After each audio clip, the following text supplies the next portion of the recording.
মাননীয় স্পিকার, আপনি এখানে না থাকলেও আমি বলতাম। আপনি টাকার কারণে বলছি, আপনি মন খারাপ করবেন না, আপনি লজ্জা নেবেন না, আপনি ভাববেন না যে আমি আপনাকে খুশি করার জন্য বলছি। আমি আমার দায়বোধের জায়গা থেকে, দেশের ভালোবাসার জায়গা থেকে বলছি। ভোলা দেশের সর্বদক্ষিণের জেলা। এই জেলাটি অন্য কোনো জেলার সাথে স্থলভাগে সংযুক্ত নয়। এটাও একটা ওয়াটার লক জেলা, এটা বাংলাদেশের অংশ।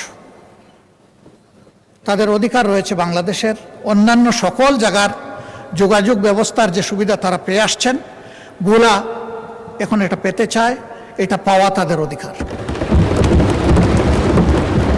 ভোলার এই সেতু শুধু ভোলাবাসীর কপাল পরিবর্তন করবে না, আল্লাহ তাআলা ভোলায় যে অপার সম্ভাবনা রেখেছেন, এই ভোলা গোটা বাংলাদেশের এক বিশাল অংশের চিত্র পরিবর্তন করে দিতে পারে।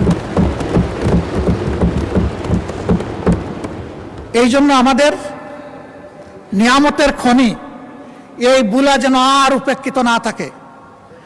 এই ভোলার সেতুটা আসলেই এটি একটা সম্ভাবনার স্বপ্ন।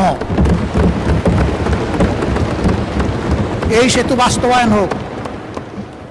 আমার এই প্রস্তাবে সরকারি দল খুশি না, আমি কি করবো? আপনার দলই খুশি না। ওই তারা তো সেই রকম উষ্ণ অভিনন্দন জানালেন না।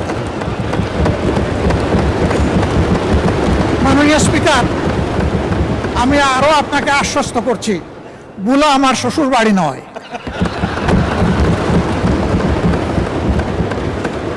কিন্তু ভোলা বাংলাদেশের অংশ।